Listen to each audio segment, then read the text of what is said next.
Welcome back.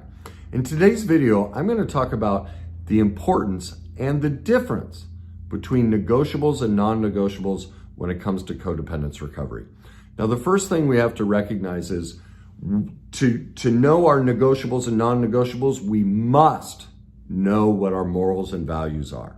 Now, I recently did a video on that, and I encourage you, I'll leave you a link here to go watch it. It's called Codependence Recovery, Understanding Morals and Values. See, if we don't have a North Star, if we don't know what we value, and remember, a moral is something we see as good and bad. A value is about our belief system and what we're going to pursue over something else.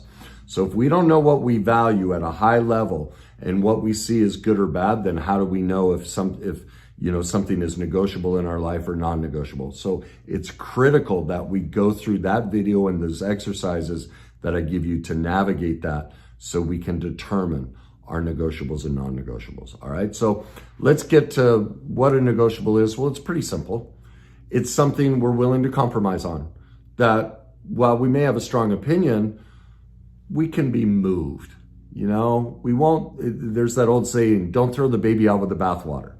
All right, if it's negotiable, we're like, yeah, okay, the bathwater is dirty, but I'm not gonna get rid of the baby. Like, I can survive a little bit of dirty bathwater because I love this baby so much. All right, that's the idea behind a negotiable. All right, the other thing is, it just may not be perfect, but it doesn't go against our morals and values. Remember, we don't ultimately see it as breaking a value is our belief system that we act on, and our morals are what we see as good and bad.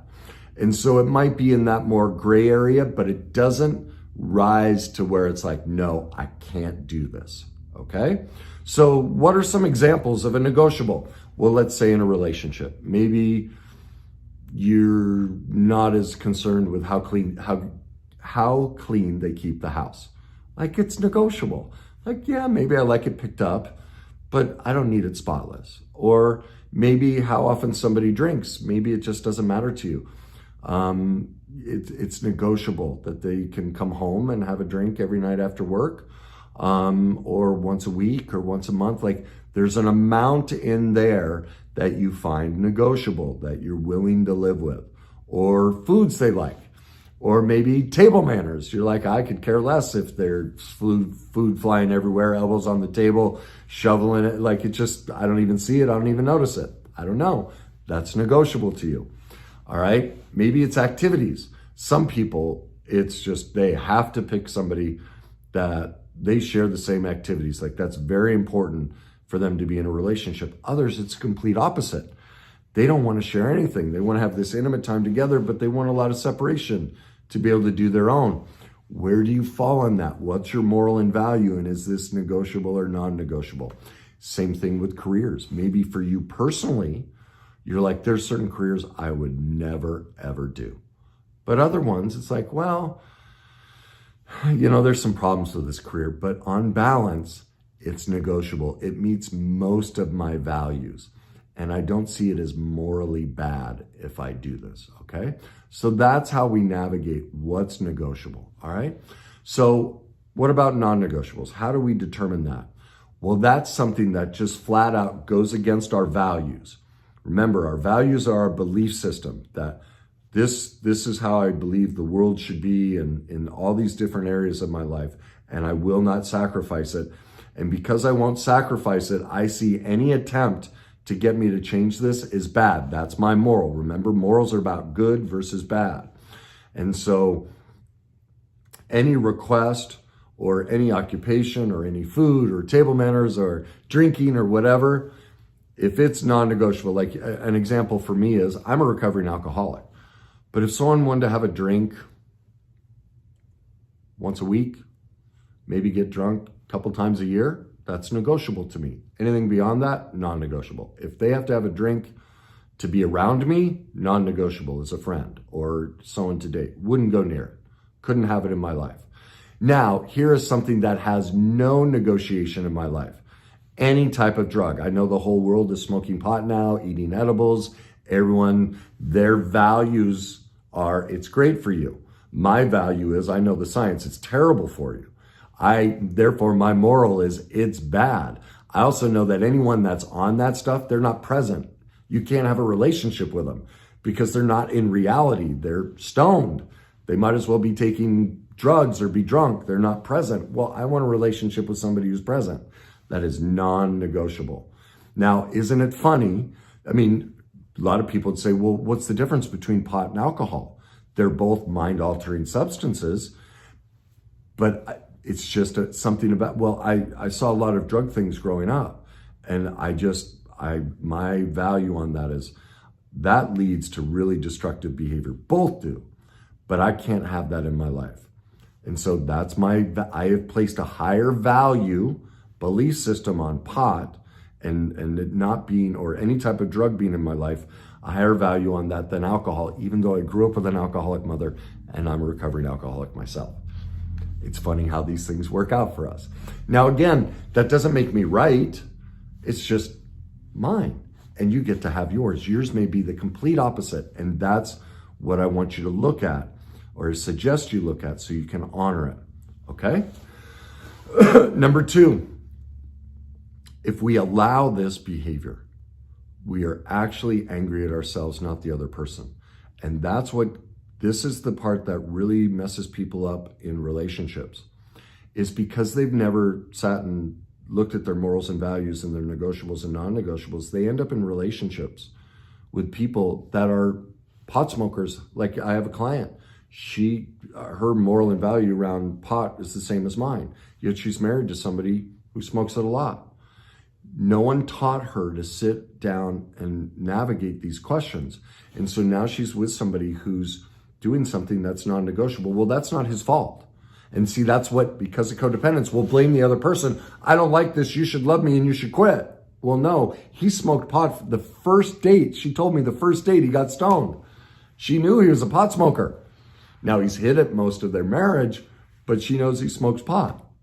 He's not to blame here. These behaviors were there from the outset, but because we never sat down and laid this out, we thought they were hot, sexy, we're having fun. We get caught up in a very immature way of selecting people, and the next thing you know, we're married to somebody with 5 things that are non-negotiable. Well, that's not their fault. That's ours. Now, people say, well, I didn't know. Well, most people have never sat down and had this discussion. What are your morals and values on this topic? What's negotiable and non-negotiable? They never investigated it.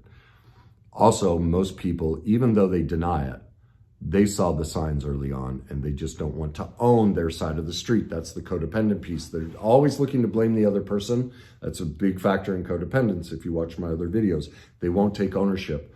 That nobody gets in our life unless we allow it. We are responsible for that. All right. Number 3, codependents are almost always allowing people, places, and things into their life that go against their morals and values, negotiables and non-negotiables. And that's what I was just speaking about. That they are responsible for that, yet they will project that blame onto others. And that's what they have. That's why this exercise is so important, because they have to start taking ownership that, wait a minute, I've allowed all of these non-negotiables in my career, in my friendships, in my relationships. I need to do these exercises so I can begin changing that, because that's how I can regain myself. If I skip these exercises, I can never heal from my codependence. That's why these are so important, okay? So what's the process to figure out your negotiables and non-negotiables? Make 2 lists. On one side, put negotiable. On the other side, put non-negotiable. And then you need to list virtually every aspect of life. What are your morals and values? And what morals and values are negotiable or non-negotiable for you? Like I just talked about pot. Where do you sit on different morals and values? What do you find negotiable? What do you find non-negotiable? What about politics should be on there? Religion, relationships. What's your moral and value and negotiable and non-negotiable about intimacy intervals? Is it once a day, once a week, once a month, once a year? How do you feel about that? Do you believe in monogamy? Do you believe in living with somebody? Is that your moral and value? Is that negotiable or non-negotiable? That you need to live with someone before you get married? Are you the opposite? You don't even spend the night at somebody's house until you get married. Where do you sit on these things? These are the things we have to lay out. What about communication? Should there be a lot? Should it be, only through text message or only through phone call? I went for a long time. I refused to ever text. Refused it. I can't stand text message. I want to hear your voice. Plus, text message is horrific to have any type of conversation. And that's how most people have their, especially relationships. Only 7% of all communication is words.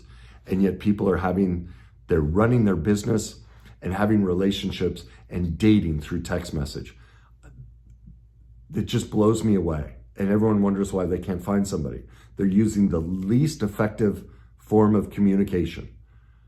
And they wonder why they can't find somebody. Text message is the death of all of us in connection and intimacy. It's not possible. 93% of all communication is tone, body language. It's not even the words we use. And yet people are using innocuous, non-emotional words to make all their life decisions. Well, you can definitely see what's negotiable and non-negotiable for me and what my morals and values are around communication. What are yours? Okay? Parenting. This, in a relationship, this has to be discussed. What about careers? What about friends, hobbies? Every area of life. And you need to sit down and decide what's negotiable and non-negotiable. What are my morals and values? That's how you start healing this codependence. That's how you start making the type of money and having the career that you want. That's how you have the relationship that you want and deserve, the friendships, the joy, all the needs and wants that you deserve in your life.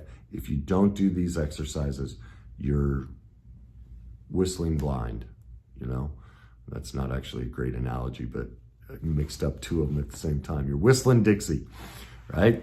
You have no shot. You must do this to be able to heal from codependence and achieve what you want in your life.